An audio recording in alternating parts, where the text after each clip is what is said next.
Hey guys, I hope you liked your first lesson. Welcome to the second lesson of this amazing 10 days course.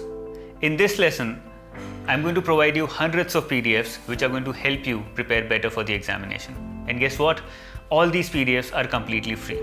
Now you don't have to look through a lot of books and hundreds of websites in order to find out or break down unbreakable concepts of you. Now say goodbye to all those useless and confusing websites where you have to gather information from various sources.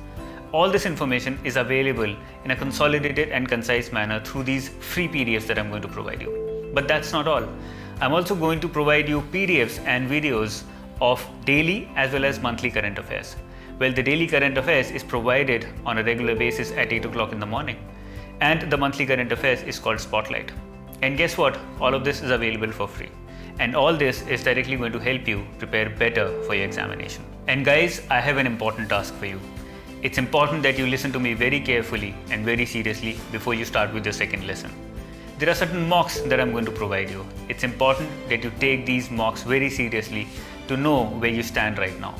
I'm not going to provide you 1 mock, 2 mock or 5 mocks. I'm going to provide you 10 free mocks. All these mocks have been prepared by specialist mentors like me, and these mocks are going to help you understand where do you stand with respect to your competition and where do you stand with respect to yourself. So take these mocks before starting your second lesson, and it will help you to understand better and plan your strategies with respect to the exam in a better manner. So go ahead, take these mocks right now before starting your second lesson, and I will see you again in the third lesson. So good morning everyone. Today we are going to begin our chapter 2 of Research Aptitude for UGC NET JRF paper 1. So as you already know that we have classified our PPTs into 3 categories.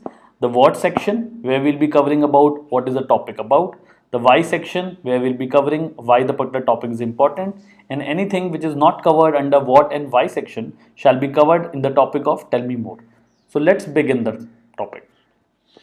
So today we are going to study the research process, and this is our what is it section, that what is the research process all about.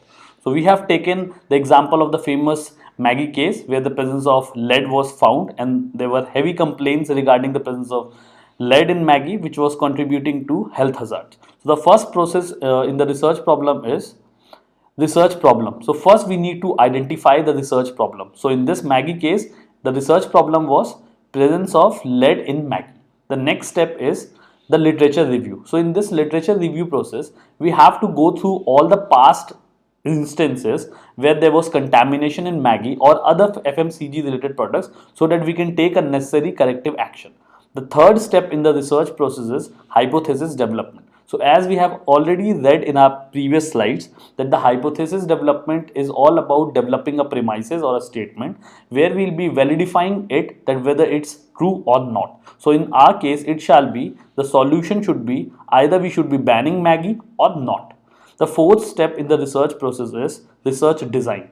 We'll be discussing about research design in future slides in detail. The next step in the research process is determining the sample design. So basically we have to determine the sample, what kind of sample we'll be choosing, what will be the manufacturing units. So in this Maggie case, we'll be choosing different manufacturing units randomly from where we'll be picking up samples of production of Maggie to examine what percentage of lead was included in the Maggie. The next step in the research process is data collection. We'll be collecting data from different manufacturing units such as Uttar Pradesh and Bihar so as to examine the lead. The next step in the research process is analysis of data. Once the samples are collected, there will be continuously experiments conducted in the laboratories to test that what is the reason for the contamination in Maggie.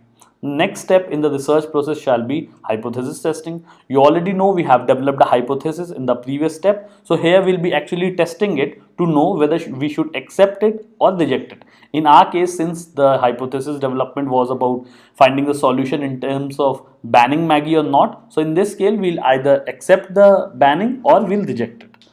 The next step in the research process shall be interpretation of result. Once the test and the experiments are conducted, we shall further notify and give notice to the markets regarding we are banning the particular product. In Maggie case, the Maggie was finally banned and was withdrawn from the market. The last step in the research process shall be a detailed report shall be given to the concerned authorities as well as to the public at large, so that everyone comes to know that was the final outcome. So in this case, a detailed report was sent to Food Safety and Standards Authority of India along with a public notice in the newspapers.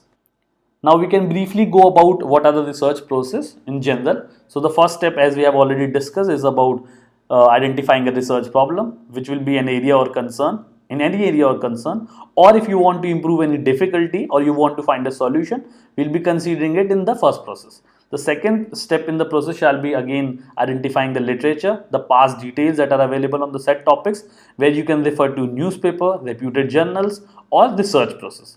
The third step in the research process shall be hypothesis development. We have already talked about that we'll be developing a premise or a statement that will be ultimately validified in the further steps. Also, now we define here in briefly what is a research design. So a research design is basically a framework or a structure at how you will be actually proceeding with your research. How you will actually conduct your research is what we have included in research design step. Next.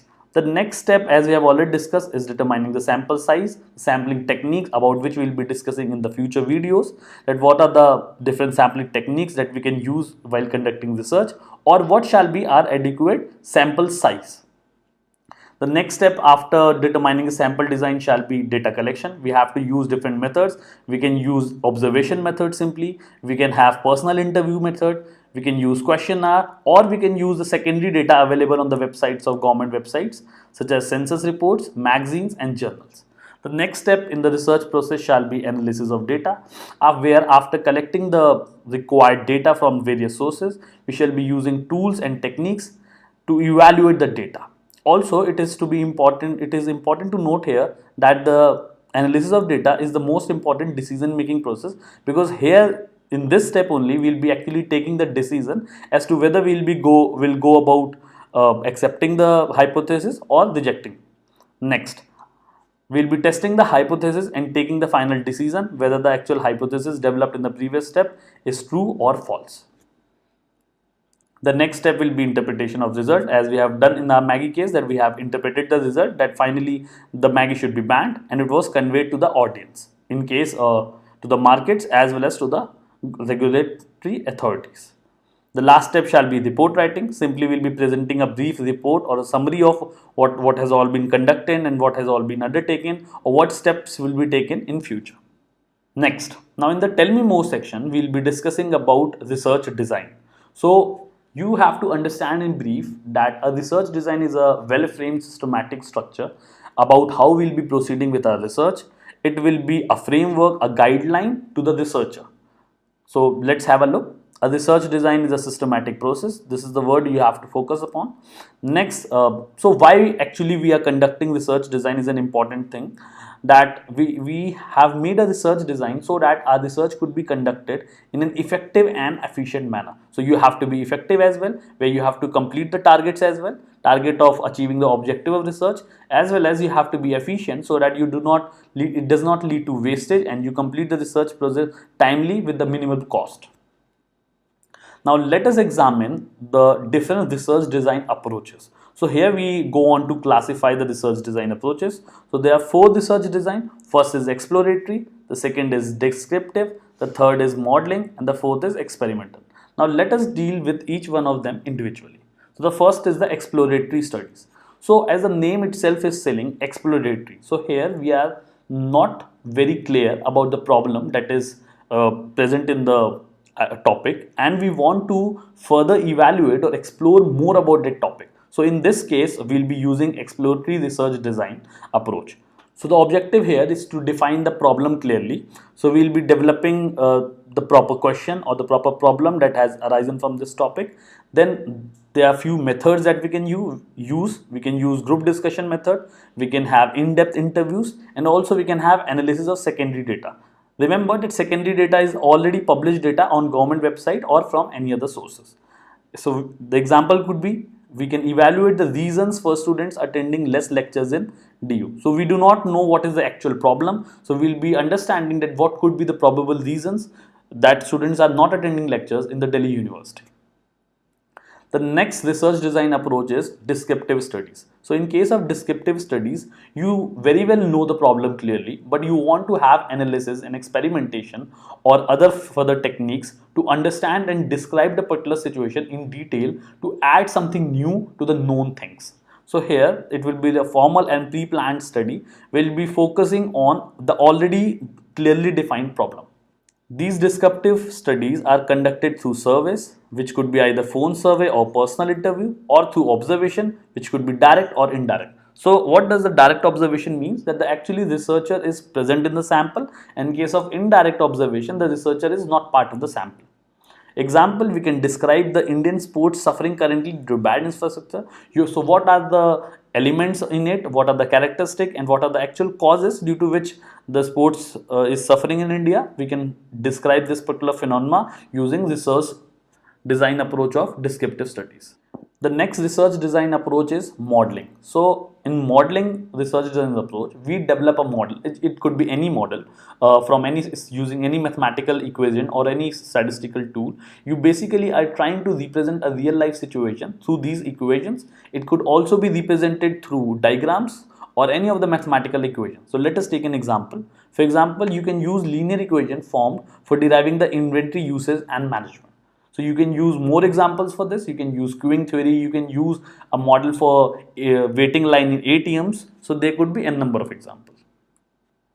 The next research design approach is experimental studies. So as you already can see from the word, it's talking about experiments. So there you will be focusing on cause and effect relationship. For example, you want to actually validify the physics principle, let us say laws of motions or law of gravity. So you'll be actually going to the laboratories and you'll be testing these through experiments. So the point of focus here is cause and effect relationship. Also, you have to actually validify these principles. Example, laws of motion and law of supply as well. Next, so this is an altogether new topic having no relation with the previous thing. So the topic is measurement. So we often have to use measurements to identify an element or an object. So what is measurement? So measurement is basically assignment of numbers or symbols to any object or any characteristic so that we can define them on the basis of certain rules. The equipments that we use to identify measurements or to attach measurement values are known as scales. So these are some of the scales. We use weighing machines to weigh ourselves. We use blood pressure machine to weigh the blood pressure, what is the blood pressure of an individual. Now moving to our next topic, we have classification of measurement scales. So we classify the measurement scales into 4 parts: ratio scales, interval scales, ordinal scales and nominal scales. So we'll be discussing each of them in detail in the next slides. So in order to classify a measurement scale, we have made a small case study for your better understanding and easy understanding. So let us go through this case very thoroughly. A research study was conducted by some of the research scholars wherein they classified the target population into rural as well as urban population. So this is the point of importance. The purpose of the study was to identify the factors resisting digitization in the banking sector. So there has been a lot of digitization things going online. So the focus was on digitization in the banking sector. Next, the factors identified were literacy level, infrastructure, resistance to technology, online thefts, lack of awareness, etc. were some of the major variables of the study. Next in line, in the order of priority, infrastructure was chosen by maximum number of respondents, followed by literacy level, then lack of awareness, and finally resistance to technology as well as online thefts. So these were the factors which were given in priority by maximum number of respondents. The research team created a scale of 1 to 10 to rank these major ingredients we have mentioned above, 10 being the most secure and 1 being the least severe. So these are the elements of the case study. Now let us have a look on this pie chart to have a grasp of the respondents. So 50% of the population has weighted infrastructure as a major factor. In case of rural population, 5% has given votes to theft, 8% have given votes to technology, 12% to awareness and 25% to literacy. So these data will be useful to us in the classification of scales.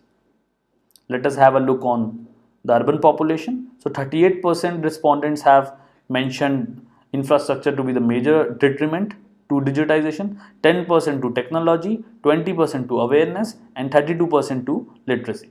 So these are the respondents' data. Moving ahead, now how do we identify these scales? So this is a very important topic.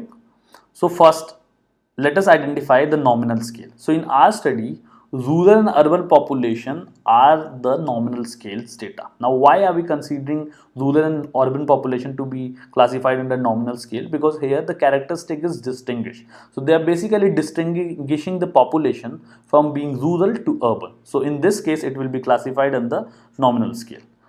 Ordinal scale. Students, whenever you listen about ordinal scale, you have to be focused on that ordinal scales will always be talking about the ranking or the preferences of the factors or any of the elements that are being mentioned in a particular case or an object. So in this case, the ranking was given to infrastructure, literacy, and lack of awareness. So let us have a look on our third scale, that is interval scale.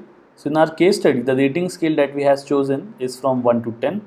So let us construct a scale from 1 to 10, where 10 will be the least secure one, that is infrastructure in our case, and 1 being the most severe one, that will be online theft. So the point to be noted here is that infrastructure having the least secure one is not 10 times to that of theft, but the difference between 1 to 2 as well as 2 to 3, which could be represented by theft or online awareness, will remain same. So the point to be noted here is this could not be represented in the form of ratios, that is, we cannot say that infrastructure is 10 times better than theft, but the equality between the scales from 1 to 2, 2 to 3, 3 to 4 and simultaneously shall remain same and shall represent equal characteristic of the interval scale.